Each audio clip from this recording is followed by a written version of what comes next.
Would you concede that some of the things that he is doing are clearly anti-democratic Well, and also are potentially even unconstitutional? I don't call people fascists or Nazis or compare people to Hitler. And I think that's part of why we lost our election last year.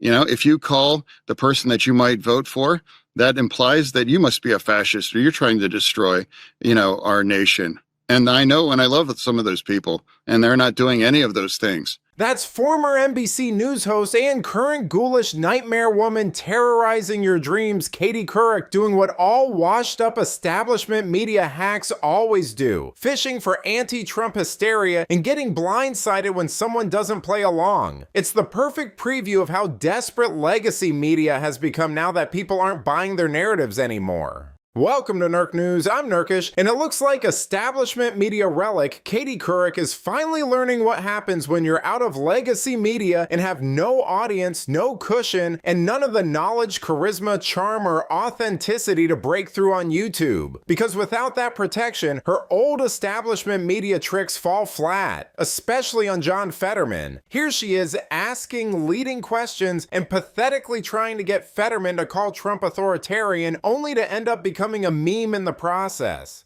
You've said that Donald Trump, in your view, is not an autocrat because his presidency is, quote, the product of a democratic election.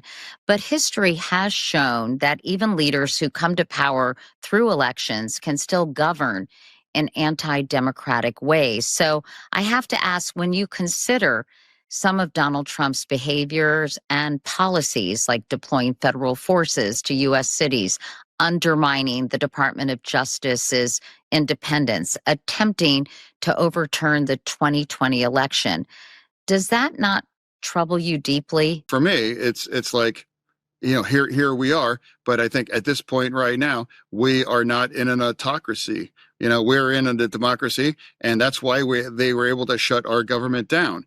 And that doesn't mean that we appreciate what's happening. And that expression, it's not normal. It's like, yes, it isn't normal, but that doesn't mean this is an autocracy right now. And what it does mean that we have a lot of hills that we can choose to die on. But I think for me, I've just been choosing some of the most difficult ones.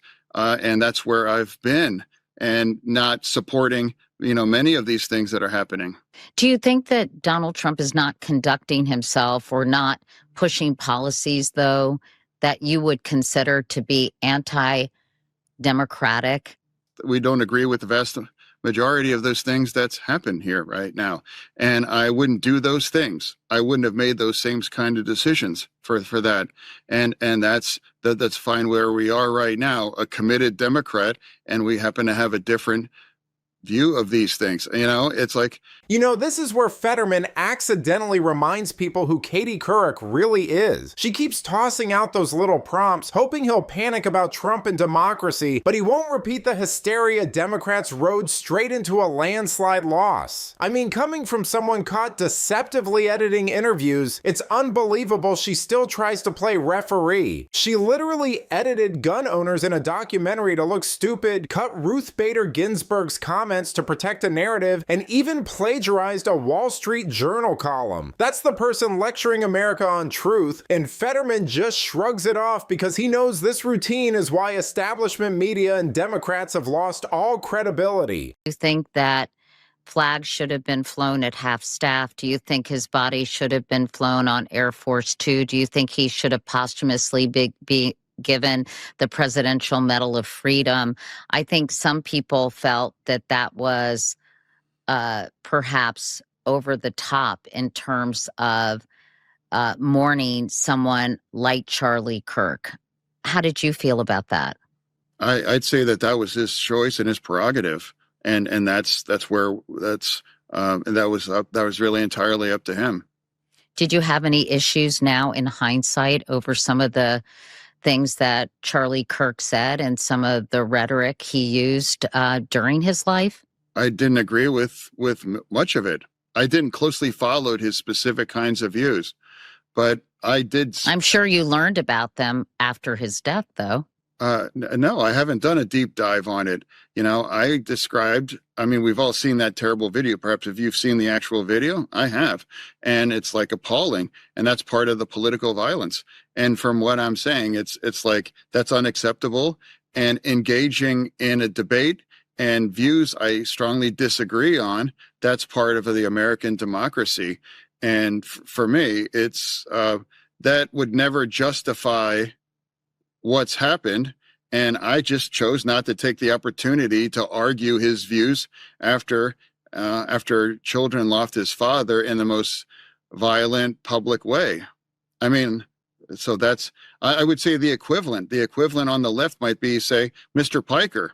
I strongly disagree with his views, but I'm appalled if something like that happened to him. Oh my God.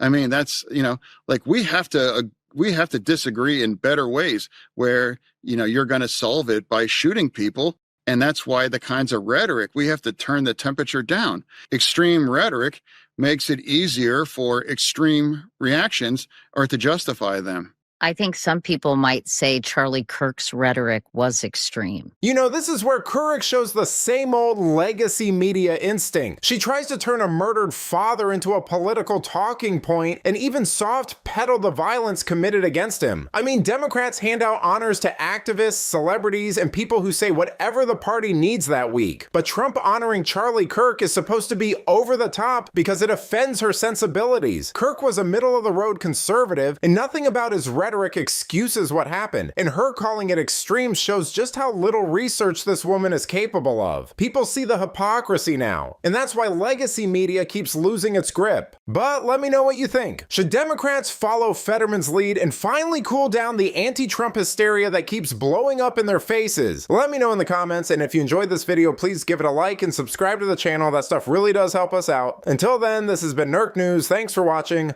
Bye.